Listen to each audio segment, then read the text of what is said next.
Today we're going to be going over some of the least and most expensive fragrances worth buying here in 2024. I think there's a point of diminishing returns on either end of the spectrum. You know, once you start getting past a certain really high price, you might not necessarily feel that you're getting the amount of value back in return for what you're spending the money on. The other hand of things, if you start going down to too low of a price, you might be getting such a poor quality product that it would actually make sense to bump that up a little bit, you know, an extra $10 or $15 per bottle even, to get a substantially better product. So I think there's pros and cons to each end of things. And of course, you can kind of find yourself in the middle in the same exact situation. You might spend $50 or $60 on something and have it be really good or really bad. So it just depends. And just to make a couple things clear before we start, on the low end of the video, on the cheaper fragrances, these aren't the cheapest on the market ever, right? Because if they were, chances are they wouldn't be worth buying. On the other end of things, when we talk about the more expensive ones, they're not the most expensive on the market either, because same thing, they probably wouldn't really be worth buying either. We're just kind of looking at a couple different price ranges and some notable options for each. Starting off with the more affordable side of things, we have Hugo Boss Reversed. Love this stuff. I think as far as an affordable summer fragrance goes, this is one of the best out there. You know, there was a point where it was, you know, $50, even $60 on discounters pretty consistently. This one took a while to come down in price, but it's finally made it to where it's oftentimes in the mid-30s. Very reasonable for this one. Has a lot of vetiver and rosemary and citrus and a bit of ambroxan in here, but the vetiver compound is very similar to the vetiver that's being used in Roja Elysium. And that's what I love so much about this one, because I love Elysium. It's one of my favorite scents ever, and I especially love it in summertime. It is expensive though. But this one, while it doesn't smell exactly like Elysium and it's not an Elysium clone, you could probably kind of shift it over into a similar category to that one. Very much focused on the vetiver and citruses and ambergris, or most notably ambroxan. And yes, there are plenty of differences as well. This one doesn't have a lot of the fruits and the black currant and things like that, and there just isn't as much going on in Hugo Boss Reversed compared to Elysium, but they definitely do share a few notable characteristics, especially that vetiver accord. It smells amazing. This one's soapy, clean, and fresh, but it still has the capacity to be worn in the cooler times of the year too. I mean, this could easily be a great everyday signature scent, no matter what time of year it is, you know, and especially at this price point, it's very, very entry level in that sense. And if you were to burn through an entire bottle wearing it every day, all the time, it doesn't cost a whole lot to just buy another. Now, this next one's probably more suitable for fall and winter time. It is Karl Lagerfeld Bois d'Ombre. You've probably heard about this one a little bit here and there. It's an eau de toilette concentration, but it does pack a pretty good punch. It's got amber, clary sage, and then a bit of bergamot. They've got tonka bean in here, some cedar wood, and some blood orange too. For Fragrantica, they don't list off all of the notes, but actually, you got a cheat sheet on the back. This one's a tester, so that's why I have that sticker. And the testers do come with a cap too, but you can see full note breakdown. So it gives you the tonka, the cedar, the orange, alongside the other notes, which the other set of notes there, they only list those off online. So, you know, there is more than meets the eye with this one, and you really do get a good balance of all of those. A nice powdery tonka bean with a creamy kind of smooth amber, and then a little bit of a sweet orange off the top, and then a nice aromatic mid. And of course, you're getting some woods in here as well. Gives a little bit of a dry, earthy, woody undertone. This is a great fall and winter scent with a classy appeal. Now, I've seen this one compared to Dolce & Gabbana The One Eau de Parfum before. And, you know, when you look at the notes, you're missing the tobacco and maybe a couple other characteristics, so you might not think that it smells similar. But when you do spray this one in the air, there is a resemblance. Now, this one does have a fresher opening than The One, and it doesn't have the smoky tobacco. And it doesn't really have a lot of a sandalwood approach either, but the type of amber that they're using in here, it does kind of give you a similar feeling to Dolce & Gabbana The One. Definitely not a clone of it, and again, there are plenty of differences too. You know, the price that this one comes in at though is worthwhile. It's definitely something you should consider picking up. On its own right, I think Dolce & Gabbana The One Eau de Parfum is a great scent too that is also worth spending some money on, but you know, that's a topic for another day. Sticking with kind of the cooler weather trend, we have Vince Camuto Terra Extreme. This is so much better than I thought it was going to be. You know, I saw the note breakdown and that's what sold me on it first. It's got vanilla, rum, cinnamon, and some patchouli in here. And so of course that caught my attention. But then I was kind of thinking, okay, you know, it's in the $30 range. And yes, it has a great note breakdown, but who knows if you're going to pick up on those notes? Who knows if it's going to be any good? And it is. You know, for $30 to $35, this is far exceeding my expectations. And, you know, typically when it comes to, you know, affordable scents in this price range, trying to achieve more of a fall and winter boozy style, it's not as common and it doesn't always work out well. But that is the case here. It is a good one. Normally, this price range is known for having a bunch of fresh fragrances all over the place, right? Just because they're easier, they're cheaper to produce, and they're a bit more mass-pleasing generally.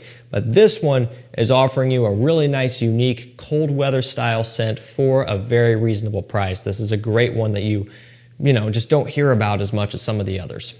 And last up, for the more affordable end of the video, you know, we'll end this on a good summer scent. And this one, it's so common and it's such an obvious one to me and probably a lot of other people that I almost didn't include it. But then, you know, I started feeling guilty that I didn't. You know, even though it's so well known, I still think it's a notable, fantastic pickup no matter who you are or what you do or what you like.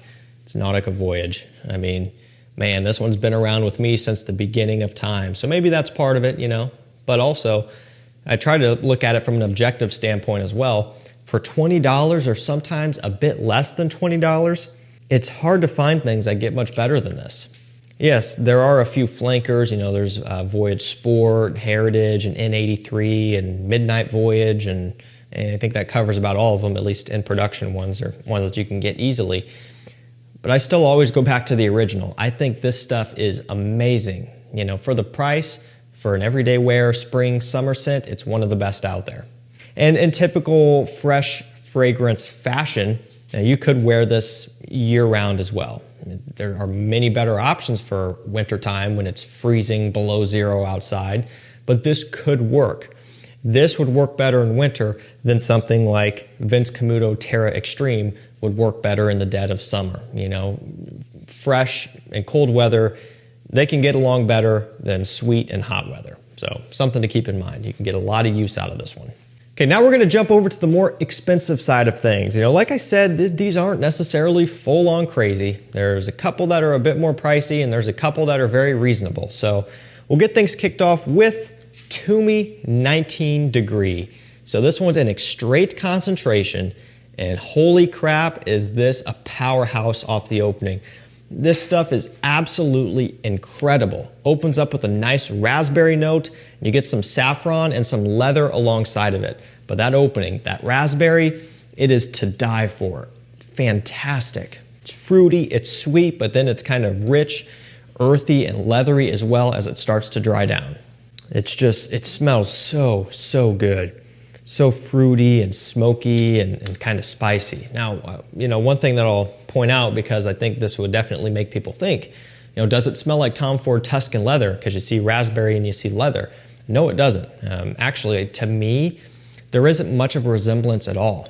This one is a lot more fruity. The leather in here is not nearly as earthy and animalic as in Tuscan leather. But you do pick up on the leather. A mild leather, more like ombre leather style, but then the raspberry, the saffron, some of the woods, everything else kind of surrounds that, and it just makes for a nice even blend.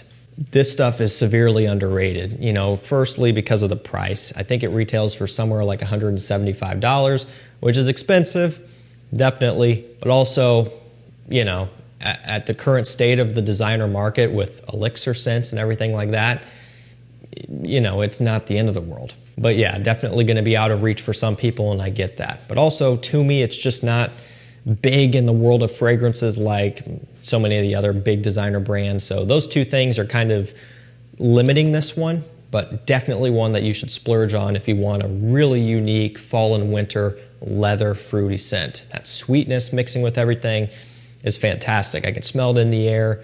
It's going to stick around in the air for a long time because it is very strong. This stuff is amazing. I'm so glad I bought it because I almost didn't. The price scared me away, but I went for it and I'm so glad I did. This next one here is a little bit more reasonable. Hugo Boss Bottled Parfum. I've been talking so much about the Elixir, which I love, and I think it's a beautiful scent, right?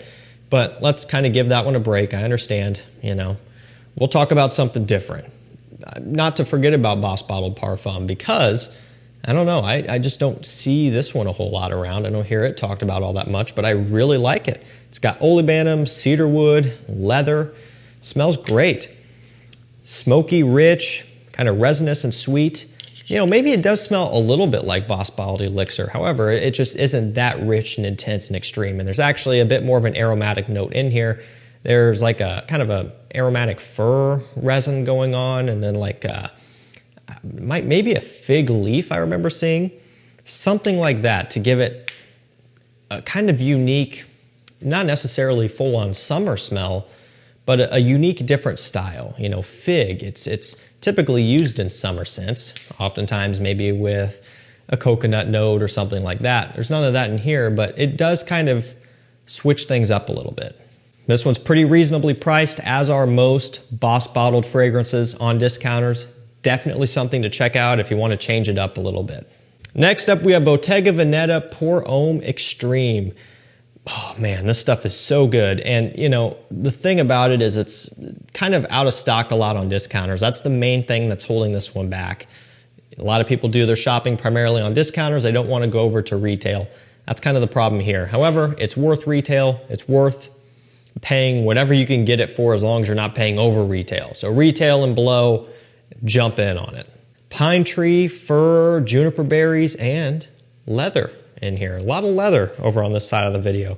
That wasn't on purpose, but it kind of worked out that way.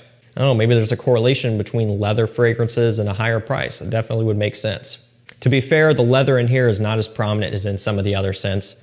It's all about the pine tree, the pine needles, the green, woody, earthy notes. It smells like you're outdoors in the fall, in between the pines, chopping firewood. It's a very masculine, earthy, traditional smelling scent.